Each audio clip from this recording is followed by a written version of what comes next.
Tenang dulu, ini maksudnya ini nih. Ada tengkorak nih. Tengkorak? Ini coba lihat. Mana? Nih. Ini kan. Ih. Wahai. Astagfirullahaladzim. Ya ampun. Ini. Hah. Berarti ini dimaksud mungkin. Iya. Astagfirullahaladzim. Coba lihat teman-teman, lihat, perhatikan. Kamu lihat nggak? Tulang doang ini ya. Ini di belakangnya, ini tuh rambutnya ini. Sudah wujudnya seperti tanah nih. Perhatikan. Ini sudah mirip seperti tanah. Apakah bisa dilihat oleh kamera? Bisa tergambar? Bismillahirrahmanirrahim. Apakah dia bisa berkoneksi dengan kita? Assalamualaikum. Nih. Dari sudut fisik sudah seperti ini pun kita mengucapkan salam pada beliau pun tidak nyambung karena tidak satu dimensi ya. Tidak ada sinyalnya. Jadi bagaimana supaya kita sinyalnya nyambung? Ya wifi kita diaktifkan. Jalur wifi kita dalam pikiran kita aktifkan supaya nyambung. Yuk. Bisa nggak? Wah, bisa nih ya. Kita lihat tutorialnya. Yuk. Jangan terlalu kaku, lentur saja. Assalamualaikum. Punten. Mbah. Coba dulu. Berarti ini tubuhnya ketanam di sini nih. Ini mungkin tengkorak terdahulu ini, tapi yang ini nih. Yang sudah seperti itu, tubuhnya ketanam di sini. Inilah yang dinamakan tapa pendem. Tertimbun oleh ini ya, rimbunan ini. Mungkin ada makna di balik semua ini. Mari kita kaji bersama-sama. Bismillahirrahmanirrahim. Assalamualaikum. Punten, Mbah. Pangapunten. Tepangaken nami kula Tarto, Mbah. Mundur dulu. Mas. Tahan dulu. Itu. Astagfirullah. Ampun. Bangkit. Dia muncul kan? Iya. Astagfirullah. Tunggu dulu. Assalamualaikum, Mbah. Pangapunten. Ini beneran? Asli nih ya. Perhatikan dulu. Berarti nyata. Sama. Ini aslinya berarti pakai putih ya. Iya. Kok bersih nggak? Mau gini loh. Secara logika saja. Kalau tertimbun tanah, setidaknya ini kan kotor, pakaiannya ini bersih nih. Melong ini ya. Melong, habis dicuci mungkin. Gini aja, kita selalu melihat dari sudut pandang yang lain. Ini yang dimaksud ya.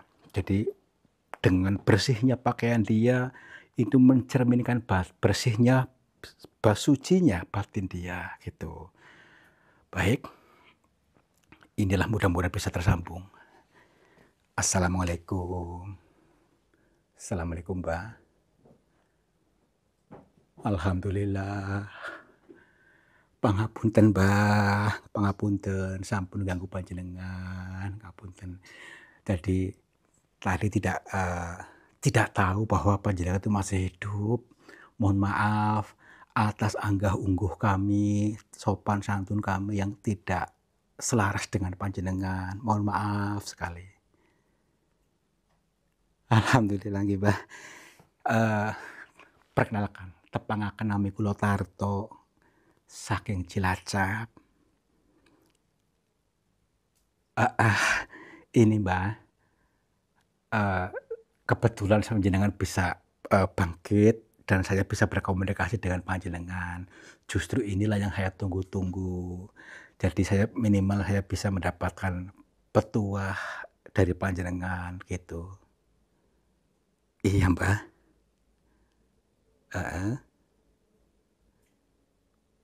Gini, Mbah. Jadi kan sebelum saya ke sini, Mbah, saya sempat ngobrol-ngobrol beberapa warga dan satu warga ke warga lainnya itu berbeda-beda versi yang mengatakan seperti ini.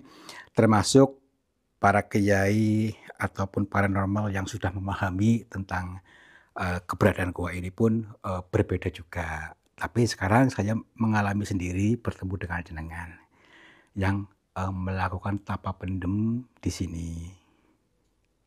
Iya, jadi kami itu untuk melakukan tadabbur alam, zikir jalan, eee, barangkali ada masukan buat kami, Mbah, maksudnya. Iya. Nggih ngaos. Ngang suka weruh lah, nggih. Nggih, leres siap siap, Mbah, siap. Katanya kita harus rendahkan ego dulu, batinnya dilerepke dulu, mengendapkan dulu, supaya paham dari pitutur-pituturnya. Baik, Mbah. Nggih. Heeh. Baik, Mbah, insyaallah. Ini teman-teman sedikit, supaya nanti tidak bulet ya, beliau sengaja menanamkan tubuhnya di sini, dalam timbunan tanah di situ gitu. Itu orang-orang yang melihatnya katanya bejo atau beruntung. Memang betul, tapi ketika berpikir, nah hanya melihat pun tidak bisa beruntung ketika tidak paham, tidak memahami makna di balik semua itu. Dan tidak menjadi geser anggapannya, prasangkanya. Baik, Mbah, saya siap mendengarkan pitutur Mbah, ini maksudnya bagaimana, Mbah? Heeh. Nggih. Nggih nggih nggih nggih.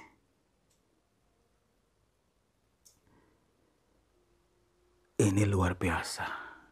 Ini dialami oleh hampir semua orang di dunia ini, yang hidupnya itu tersendat-sendat, ekonominya tidak bisa bangkit karena ternyata karena, dia sendiri yang nyaman di situ, yang meminta. Nah, ini seperti penggambaran tadi, beliau sengaja di timbunan ini untuk belajar berdamai dengan sesuatu yang ditimbunnya dulu. Nah, sesuatu yang ditimbun itu adalah energi ataupun energi negatif, itu emosi negatif dalam diri kita. Nah, emosi negatif yang tanpa disadari selama ini sudah tertimbun oleh diri kita.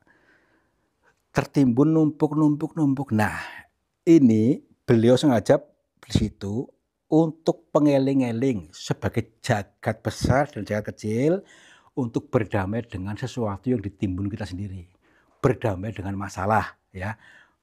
Berdamai dengan masalah yang dimaksud emosi negatif tadi seperti kegelisahan, kekhawatiran, dendam, luka batin, merasa diselingkuhin ataupun, dan lainnya itulah banyak sekali ya, ketakutan yang berlebihan. Nah, itu adalah timbunan yang tanpa kita sadari. Nah, pertama beliau sengaja berdamai di sini di depan pintu ya, sengaja di depan pintu supaya nanti bisa dilepaskan dengan leluasa. Setelah berdamai dengan masalah itu, lalu lepaskan, biarkan mengalir. Biarkan mengalir ke semesta seperti layaknya es batu yang dialirkan ke air. Lama-lama kan memudar, terurai seperti air sana sama. Nah, lepas, tinggal kosong. Tinggal kosong di sini. Tinggal kosong itu kita memberikan ruang yang kosong. Ternyata semua ini hanya konsep saya yang selama ini memegang-megang masalah saya sendiri. Ya, gitu. Jadi simple tapi kita mempersulit diri. Nah, setelah itu, setelah kosong, izinkan keberlimpahan hadir, izinkan rezeki datang. Karena Tuhan akan mengisi. Jangan sampai diblokir ya. Blokir itu tanpa kita sadari, kita itu menolak, tidak yakin, mengatakan nggak mungkin lah. Kan saya hanya kuli, saya hanya pedagang ini. Nah, itulah yang membatasi. Kita sendiri yang membatasi, yang memblokirnya. Yuk kita leluasa, tanpa batas, izinkan rezeki masuk. Izinkan rezeki masuk, apapun usahanya, baik itu pedagang kecil, pedagang besar, ketika kita mengizinkan ya, tanpa batas. Yang penting apa? Diawali bersyukur dulu. Dilandasi bersyukur. Ini dasar ini syukur dulu, sementara timbunan-timbunnya udah lepas, nah kita sudah bersama semesta. Hidup bersama Tuhan yang tanpa batas. Ini Mbah. Alhamdulillah Mbah. Tapi begini Mbah, banyak orang sekarang yang sudah didoktrin Mbah, didogma oleh banyak orang bahwa katanya itu eh, rezeki susah, ya. Orang kaya katanya begini-begini. Nah, itu bagaimana, Mbak? Nggih. Nggih. Tergantung kita mau memutuskan memilih yang mana, ya. Mau mengalami kebahagiaan atau mengalami kesengsaraan terus-menerus. Nih, ini penting nih. Selama ini kita pilihan kita sendiri, sedangkan Tuhan tinggal mengiyakan. Mau memilih sengsara atau memilih bahagia. Kalau memilih bahagia, ya silakan. Kita lepaskan semua tadi kotoran batin kita yang selama ini mengendap, tertimbun, menumpuk-numpuk sehingga menghambat rezeki masuk. Rezeki masuk tidak mau karena masih ada kotorannya. Kotoran benci, kotoran dendam, kotoran luka batin, kotoran segala kotoran yang ada dalam diri kita. Lepaskan, ayo. Begitu ya, sebenarnya begitu Bang ya. Jadi maksud Mbak memberikan erang-erang ini untuk kita sengaja menanam itu dalam timbunan, gitu maksudnya. Baik, baik Mbak. Nggih. Siap, insya Allah siap Mbak. Nggih, siap. Mudah-mudahan saya bisa mengemban amanah dari panjenengan ini untuk disampaikan kepada sahabat-sahabat kita yang bisa atau mau memutuskan mendelet mental miskin, mendelet mental kekurangan. Selama ini kita nyaman dalam kekurangan tanpa disadari karena pikiran bawah sadar kita itu lebih kuat rasa-rasa itu tadi. Mari mulai saat ini dan seterusnya kita untuk mengiyakan bahwa saat ini saya bahagia, saya berlimpah, saya ikhlas untuk melepaskan beban-beban atau timbunan material, timbunan kotoran batin, emosi negatif dalam diri kita tanpa syarat. Nggih, nggih Mbah. Mbah.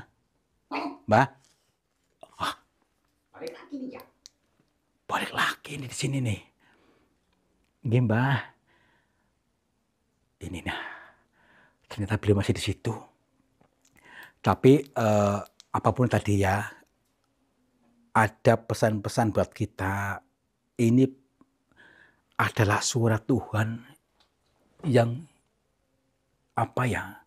memanifestasi melalui beliau. Tanpa disadari, bisa jadi Tuhan bermanifestasi dalam diri kita masing-masing. Karena dalam diri kita ada Tuhan, dalam diriku, dirimu, semua Tuhan yang sama. Ini Mbah. Inggih, insyaallah saya inggih. Papunten Mbah nggih, kula pamit rumiyin nggih. Assalamualaikum Mbah. Rahayu, rahayu, rahayu. Pulang yuk.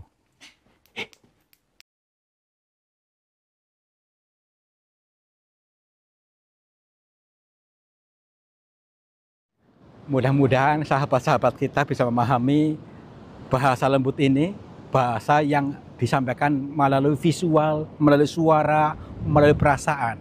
Jadi jangan terfokus hanya dalam gambarnya, dalam judulnya, tetapi dari berbagai sudut pandang, ya.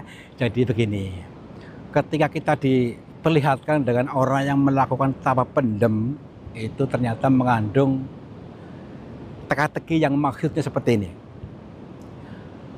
Belajar berdamai dengan masalah, timbunan-timbunan emosi dalam diri kita, berdamailah dulu.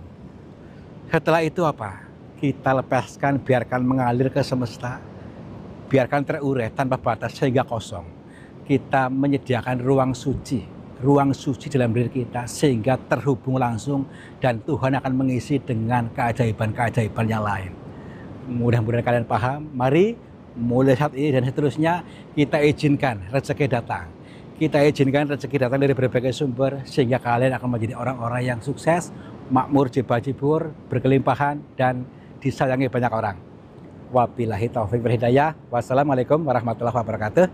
Salam makmur, jibar-jibur. Sahabat semuanya, lihatlah aliran air ini ternyata keruh sekali. Keruh ini berasal dari pengendapan-pengendapan yang terbawa oleh arus aliran ini. Nah, jangan biarkan energi negatif menguasaimu.